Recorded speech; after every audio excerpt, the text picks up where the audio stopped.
আসসালামু আলাইকুম, আমন্ত্রণ চ্যানেল সংবাদের সঙ্গে আছি হৃদয় হোসেন। সংবাদের শুরুতেই জানিয়ে দিচ্ছি ফ্রেশ আটা ময়দা সুজি সংবাদ শিরোনাম। নিরাপত্তা জোরদারের দাবিতে সলিমুল্লাহ মেডিকেল কলেজ শিক্ষার্থীদের শাটডাউন কর্মসূচি, সন্ত্রাস চাঁদাবাজির বিরুদ্ধে ঢাকা কলেজ শিক্ষার্থীদের বিক্ষোভ। নির্বাচনের আগে ইসি পুনর্গঠন এবং আওয়ামী লীগের প্রতীক স্থগিত চায় এনসিপি, প্রধান নির্বাচন কমিশনারের সঙ্গে বৈঠক।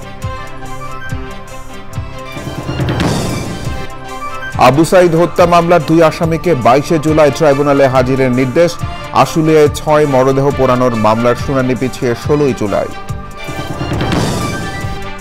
রাজস্ব নীতি ও রাজস্ব ব্যবস্থাপনা অধ্যাদেশে সংশোধনের সুপারিশ করবে কমিটি, কাজের মাধ্যমে এনবিআর কর্মকর্তাদের আস্থা ফেরানোর আহ্বান। এবং সবুজে সাজাই বাংলাদেশ স্লোগানে পিরোজপুরে প্রকৃতি ও জীবন ক্লাবের বৃক্ষরোপণ, প্রাণ প্রকৃতিকে সজীব রাখতে গুরুত্বপূর্ণ ভূমিকা রাখবে প্রত্যাশা।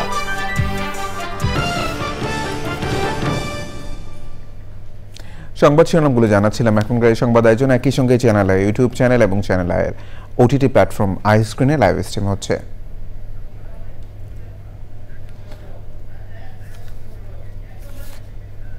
ক্যাম্পাসের নিরাপত্তা জোরদার, বহিরাগতদের প্রবেশ নিষিদ্ধ করা ও গেটের সামনে থেকে অবৈধ দোকানপাট উচ্ছেদের দাবিতে শুক্রবার থেকে ক্লাস পরীক্ষা বর্জন করে শাটডাউন কর্মসূচি করছেন স্যার সলিমুল্লাহ মেডিকেল কলেজের শিক্ষার্থীরা। কলেজ গেটের সামনে ব্যবসায়ীকে হত্যার তীব্র নিন্দা জানিয়েছেন তারা। এ নিয়ে জানতে লায়লা নওশিনের কাছে যাচ্ছি, তিনি মেডিকেল কলেজ ক্যাম্পাসে আছেন। নওশিন, স্যার সলিমুল্লাহ মেডিকেল কলেজের শিক্ষার্থীদের কর্মসূচির বিষয়ে বিস্তারিত জানতে চাই।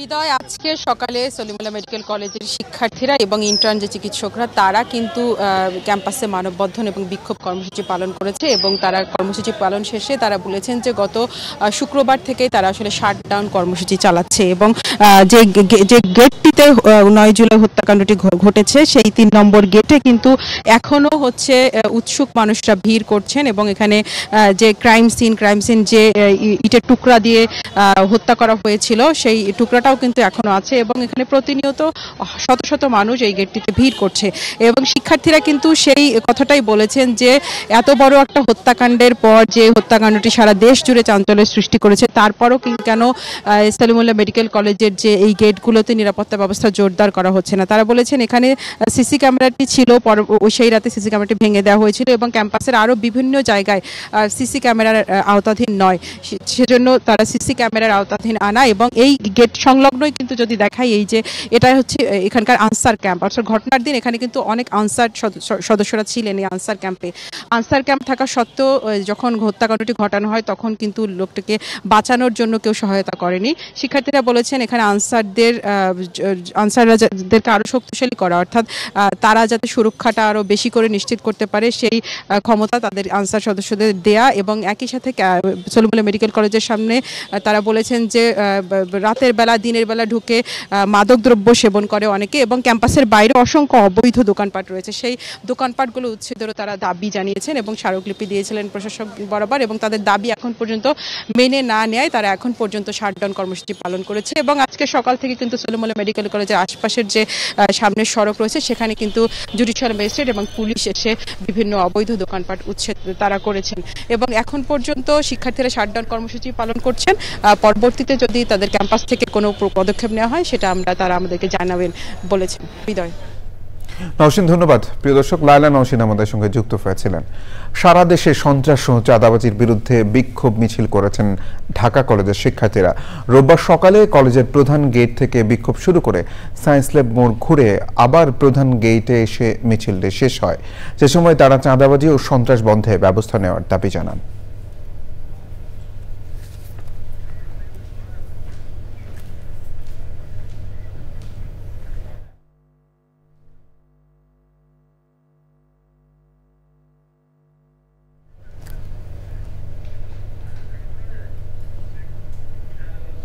প্রধান নির্বাচন কমিশনার এএমএম নাসির উদ্দিনের সঙ্গে বৈঠক করছে জাতীয় নাগরিক পার্টি এনসিপি। নির্বাচন ভবনে সকাল 11টায় শুরু হওয়া বৈঠকে রয়েছেন এনসিপির মুখ্য সমন্বয়ক নাসির উদ্দিন পাটোয়ারি, উত্তরাঞ্চলের মুখ্য সংগঠক সার্জিস আলম ও দক্ষিণাঞ্চলের মুখ্য সংগঠক হাসনাত আব্দুল্লাহ সহ 5 জন।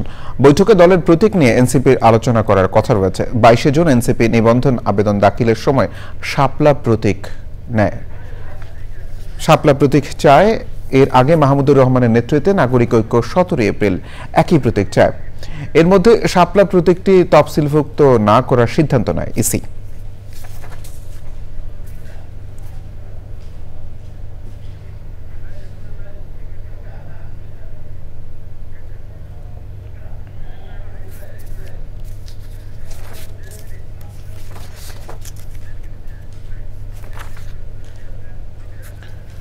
দুদিন বিরতির পর আজ আবারও রাজনৈতিক দলগুলোর সাথে বৈঠকে বসেছে জাতীয় ঐকমত্য কমিশন। তত্ত্বাবধায়ক সরকার ও জরুরি অবস্থা জারি সহ বৃহস্পতিবারের অমীমাংসিত 3 ইস্যুতে আলোচনা চলছে।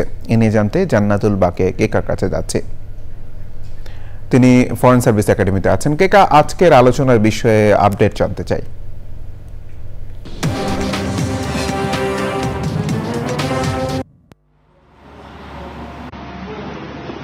ওকে, দুদিন বিরতির পর কিন্তু আজকে জাতীয় ঐকমত্য কমিশনের সাথে রাজনৈতিক দলগুলোর বৈঠক হয়েছে এবং বৈঠকে এখন কিন্তু মধ্যাহ্ন বিরতি চলছে। আমি সকাল থেকে যেটা জানিয়েছিলাম যে ঐকমত্য কমিশনের তরফ থেকে কিন্তু একটা তাগিদ ছিল যে জুলাই মাসের 30 তারিখের মধ্যে সর্বোচ্চ একদিন বাড়িয়ে 31 জুলাইয়ের মধ্যে কিন্তু জাতীয় সনদ তৈরির একটা তাগিদ দিয়েছিলেন জাতীয় ঐকমত্য কমিশনের সহসভাপতি ডক্টর আলী রিয়াজ। আর কিছুক্ষণ আগের খবর যেটা হলো যে রাজনৈতিক দলগুলো জরুরি অবস্থা জারির ক্ষেত্রে এক ধরনের ঐক্যমত্যে চলে এসেছে। বিষয়টা হলো এরকম যে জরুরি অবস্থা জারির ক্ষেত্রে মন্ত্রিসভা সিদ্ধান্ত নিবে এবং সেখানে কিন্তু একজন প্রধান বিরোধী দলের নেতাকে অন্তর্ভুক্ত করতে হবে এবং তার উপস্থিতিতে কিন্তু জরুরি অবস্থা জারি করা হবে। এখানে আরেকটা বিষয় আলোচনায় ছিল, গতদিন বৃহস্পতিবার যে আলোচনাগুলো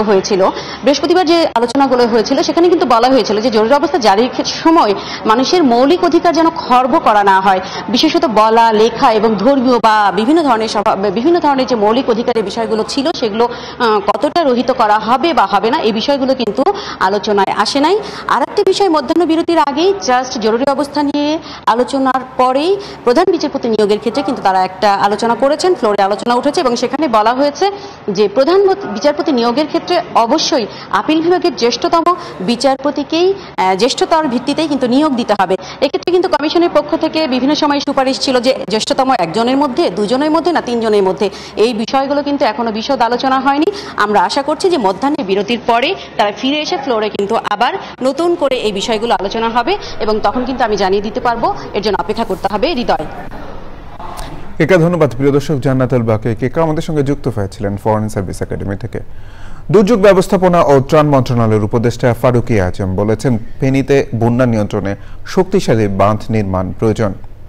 ফেনীর ফুলগাজী উপজেলার মুন্সিরহাট আলী আজম উচ্চ বিদ্যালয় ও কলেজ আশ্রয় কেন্দ্র পরিদর্শন করেন তিনি। সে সময় ছিলেন দুর্যোগ ব্যবস্থাপনা ও ত্রাণ সচিব মোহাম্মদ মুস্তাফিজুর রহমান, ফেনী জেলা প্রশাসক সাইফুল ইসলাম, পুলিশ সুপার হাবিবুর রহমান, ফুলগাজী উপজেলা নির্বাহী কর্মকর্তা ফাহরিয়া ইসলাম এবং অন্যরা।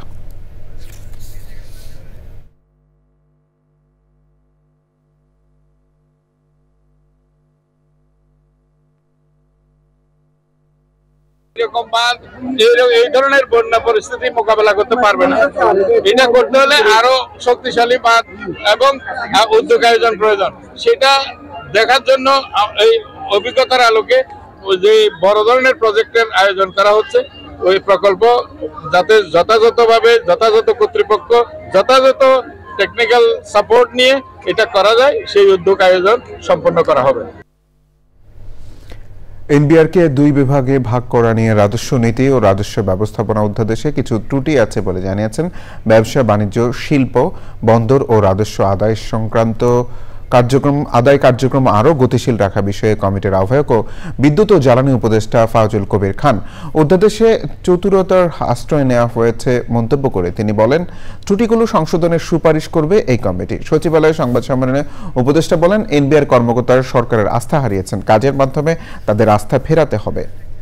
ক্যাডার নিয়োগ ও সচিব সহ ঊর্ধ্বতন কর্মকর্তা নিয়োগে নতুন নীতিমালা করার সুপারিশও করবে এই কমিটি।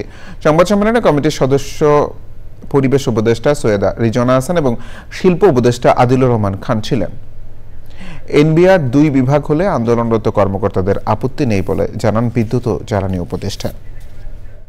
দেশের কিছু ত্রুটি আমরা আইডেন্টিফাই করেছি, তো সেই ত্রুটিগুলি আমরা সংশোধনের জন্য সরকারকে পরামর্শ দেব। এনবিআর এর যে এই নামটা এটা না থাকা সহজে ভালো, 2টা ডিভিশনের কথা বলা হয়েছে, সেই 2টা ডিভিশন হওয়া ভালো। এই যে নতুন 2টা বিভাগ হবে, রাজস্ব নীতি ও রাজস্ব বাস্তবায়ন, এই 2টা বিভাগের শুধু সচিব না, এটার ঊর্ধ্বতন যে পদগুলো সেগুলোতে নিয়োগের জন্য একটা নীতিমালা করতে হবে, যাতে এই রাজস্ব আহরণ কার্যক্রমটা আরো বেগবান হয়।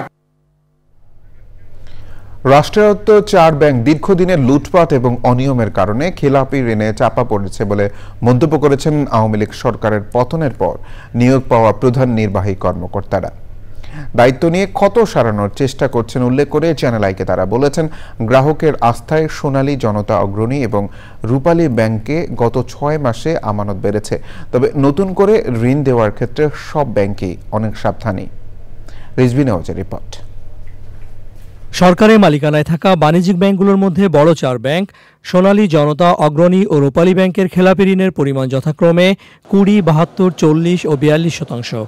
হলমার্কের ঘটনার পর সবচেয়ে বড় সোনালী ব্যাংক ঋণ দেওয়ার ক্ষেত্রে সতর্ক। ব্যাংকটিতে খেলাপি ঋণও কম। দ্বিতীয় বৃহত্তম জনতা ব্যাংকের খেলাপি ঋণ সবচেয়ে বেশি, ফলে প্রতিদিন 22,000 কোটি টাকা ধার করতে হতো ব্যাংকটিকে। খেলাপি ঋণের দিক থেকে সোনালী ব্যাংকের অবস্থান খুবই ভালো আমি বলবো, কারণ হলো হলমার্কসের যে ঋণের এগেইনস্টে যে মর্গেজ প্রপার্টি আছে সেটা কিন্তু আমরা আইনের মাধ্যমে কিন্তু সেটা সেল দেওয়ার কিন্তু প্রক্রিয়া চালু রাখছি, এবং সেটা আশা করছি যে অল্প দিনের মধ্যে আমাদের একটা ক্ষেত্রে একটা ভালো অর্জন আমরা দেখাতে পারবো। আমাদের 22,000 কোটি টাকা পার ডে যে বোরোয়িং ছিল, সেই বোরোয়িং এখন 14,000 কোটি টাকাতে নেমেছে। All money market, Bangladesh bank থেকে রিপো, এরকম নিয়ে আমাদের এই কাজটা করতে হতো। প্রতিদিন 22,000 কোটি টাকা, এখন লাগে 14,000 কোটি টাকা। ডিউ টু আমার যেহেতু ডিপোজিট লেভেলটা বেড়েছে, আমরা মনে করেছি এটা প্রথম জায়গা, কাস্টমারদের আস্থার জায়গায় যেন কোনো চিহ্ন আসে। শত অনিয়মের পরও মানুষের আস্থায় ঘুরে দাঁড়ানোর চেষ্টায় রাষ্ট্রায়ত্ত ব্যাংকগুলো। আমানত 78,000 কোটি টাকার মাইলফলক স্পর্শ করেছি, যেটা 2024-এর ডিসেম্বরে 67,000 কোটি টাকা ছিল, সেখান থেকে আমরা 11,000 কোটি টাকা বৃদ্ধি করতে পেরেছি। আমাদের যে এডি রেশিওটা, এটা একটা স্ট্যান্ডার্ড পজিশনে রয়েছে। আমাদের এডি রেশিও 74%। বিশেষ করে আমাদের ফোকাস সিএমএসএমই খাতে। 13,000 কোটি টাকা ডিপোজিট বেড়েছে, আর অ্যাডভান্স বেড়েছে 2,800 কোটি টাকা, 2,800 কোটি টাকা। এই হাফ ইয়ারলি সব থেকে বেশি ফরেন রেমিটেন্স এসছে, এবং যেটা ব্যাপক, এটা আমরা চিন্তা করিনি যে 19,000 কোটি টাকা এখানে ফরেন রেমিটেন্স আসবে। আমার কোনো ফান্ড ক্রাইসিস নাই। সবথেকে বড় কথা হলো ফান্ড চেক দিয়ে 5 মিনিট বসে থাকবে, কিংবা ওই যে দ্বিগুণ হবে 3 গুণ হবে লোভ দিয়ে আমরা টাকা নিয়ে, এইটা আমার নাই। প্রভাবশালী গ্রাহকদের অনিয়মে ক্ষতিগ্রস্ত সরকারি ব্যাংকগুলো এখন ঝুঁকছে ক্ষুদ্র ও মাঝারি গ্রাহকদের অর্থায়নে। Rizvi Nawaz, channel I, Dhaka. সবুজে সাজাই বাংলাদেশ স্লোগানে পিরোজপুরে বৃক্ষরোপণ ও চারা বিতরণ করেছে প্রকৃতি ও জীবন ক্লাব। পরিবেশের ভারসাম্য রক্ষা, বিশুদ্ধ বায়ু ও বাস্তু সংস্থানের মাধ্যমে প্রাণ প্রকৃতিকে সজীব রাখতে এই কার্যক্রম গুরুত্বপূর্ণ ভূমিকা রাখবে বলে মনে করেন বিশিষ্টজনেরা। ফসিলুল ইসলাম বাচ্চু, তথ্য ভিডিওচিত্রে আফরোজা হাসির রিপোর্ট। জলবায়ুর নেতিবাচক প্রভাব মোকাবেলা ও বৈশ্বিক তাপমাত্রা সহনীয় রাখতে দেশজুড়ে সবুজ বেষ্টনী গড়ে তোলার অংশ হিসেবে পিরোজপুরে বৃক্ষরোপণ ও চারা বিতরণ করেছে প্রকৃতি ও জীবন ক্লাব। সবুজে সাজাই বাংলাদেশ এই প্রতিপাদ্যে পিরোজপুর জেলায় বৃক্ষরোপণ কর্মসূচি পালন করেছে প্রকৃতি জীবন ক্লাব। পিরোজপুর উপকূলীয় অঞ্চল, সুতরাং এখানে আমাদের বৃক্ষরোপণ কর্মসূচি কিন্তু খুব জোরে সোরে করা উচিত। এই কারণে যে ঝড় জলোচ্ছ্বাস এর থেকে যদি পরিত্রাণ পেতে চায় পিরোজপুর, তাহলে কিন্তু বৃক্ষরোপণ কঠিনভাবে এগিয়ে নিয়ে যেতে হবে এই কর্মসূচিকে। একটি পূর্ণবয়স্ক গাছ সারা বছর 10 জন মানুষকে অক্সিজেন দেয়। সুতরাং আসুন আমরা এই বর্ষায় আমরা বৃক্ষরোপণ কর্মসূচিকে জোরে সোরে এগিয়ে নিয়ে যাই এবং সারা বাংলাদেশটাকে সবুজে ছেয়ে ফেলি। কর্মসূচিতে সদর উপজেলার হুলারহাট মাধ্যমিক বিদ্যালয়ের শিক্ষার্থীদের ফলদ, বনজ ও ওষুধি গাছের চারা উপহার দেওয়া হয়। ফল পায়, গাছ আমাদের ছায়া দেয়, গাছ থেকে আমরা জ্বালানি পাই, অক্সিজেন পাই। আমাদের আগামী প্রজন্ম প্রকৃতির রক্ষা করার যে প্রক্রিয়াগুলো সেগুলো সম্পর্কে এই ক্লাবের মাধ্যমে জানতে পারবে। অনুষ্ঠানে প্রধান অতিথি ছিলেন বরিশাল রেঞ্জের অতিরিক্ত ডিআইজি মোহাম্মদ নিজামুল হক। সবুজায়ন কর্মসূচিকে সাধুবাদ জানান বিশিষ্টজনরা। বৃক্ষরোপণ কর্মসূচির মাধ্যমে বিভিন্ন স্কুলে এই যে কচি কচি ছেলে মেয়েদের অন্তরে যে গেঁথে দেওয়া হচ্ছে যে প্রকৃতি এবং জীবন যে একই বন্ধনে আবদ্ধ এবং প্রকৃতি ছাড়া যে জীবন চলবে না, এই বিষয়গুলো যে তাদেরকে এত সুন্দর করে তুলে ধরা হচ্ছে, নিঃসন্দেহে এটা সাধুবাদযোগ্য। এই বৃক্ষ যে ইকোসিস্টেম এবং প্রকৃতির যে ডাইভার্সিটি, এই ডাইভার্সিটি এবং ইকোসিস্টেম রক্ষার জন্য ব্যাপক ভূমিকা পালন করে। এই গাছ লাগানোর যে আয়োজন, এই আয়োজন মহাসমারোহে সারা জেলায় ব্যাপৃতি লাভ করুক এবং আরো সুন্দরভাবে এর কার্যক্রম ছড়িয়ে পড়ুক। নতুন প্রজন্মের জন্য বাসযোগ্য পৃথিবী গড়তে প্রকৃতি ও জীবন ক্লাবের বৃক্ষরোপণ কর্মসূচি অব্যাহত থাকবে বলে প্রত্যাশা পরিবেশ প্রেমীদের। আফরোজা হাসি, প্রকৃতি ও জীবন ডেস্ক, চ্যানেল আই। সংবাদের এই পর্যায়ে বিরতি নিচ্ছি। বিরতির পর আবার আমন্ত্রণ চ্যানেল আই সংবাদে। লিটল ডাটা কৃষি সংবাদ।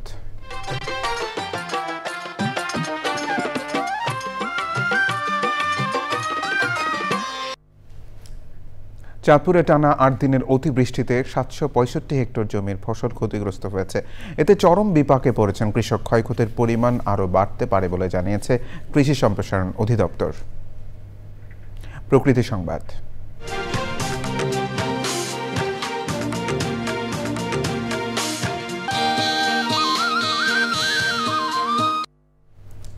দেশের অন্যতম প্রাকৃতিক মৎস্য প্রজনন ক্ষেত্র চট্টগ্রামের হালদা নদীকে বিশেষ জীববৈচিত্র্য অঞ্চল ঘোষণার উদ্যোগ নিয়েছে পরিবেশ মন্ত্রণালয়। এ লক্ষ্যে চট্টগ্রামে অংশীজনদের কর্মশালায় বিশেষজ্ঞরা বলেছেন হালদা নদী নানাভাবে হুমকির মুখোমুখি। প্রিয় দর্শক, সংবাদ শেষ করব সবশেষে ফ্রেশ আটা, ময়দা, সুজি সংবাদ শিরোনামগুলো জানিয়ে দিচ্ছে আরও একবার। নিরাপত্তা জোরদারের দাবিতে সলিমুল্লাহ মেডিকেল কলেজ শিক্ষার্থীদের শাটডাউন কর্মসূচি। সন্ত্রাস চাঁদাবাদের বিরুদ্ধে ঢাকা কলেজ শিক্ষার্থীদের বিক্ষোভ।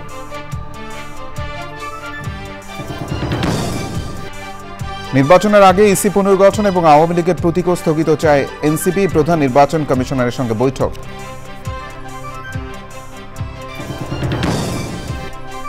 আবু সাইদ হত্যা মামলার 2 আসামিকে 22 জুলাই ট্রাইব্যুনালে হাজিরের নির্দেশ। আশুলিয়ায় 6 মরদেহ পোড়ানোর মামলার শুনানি পিছিয়ে 16 জুলাই। রাজস্ব নীতি ও রাজস্ব ব্যবস্থাপনা অধ্যাদেশে সংশোধনের সুপারিশ করবে কমিটি। কাজের মাধ্যমে এনবিআর কর্মকর্তাদের আস্থা ফেরানোর আহ্বান। এবং সবুজে সাজাই বাংলাদেশ স্লোগানে পিরোজপুরে প্রকৃতি ও জীবন ক্লাবের বৃক্ষরোপণ। প্রাণ প্রকৃতিকে সজীব রাখতে গুরুত্বপূর্ণ ভূমিকা রাখবে প্রত্যাশা।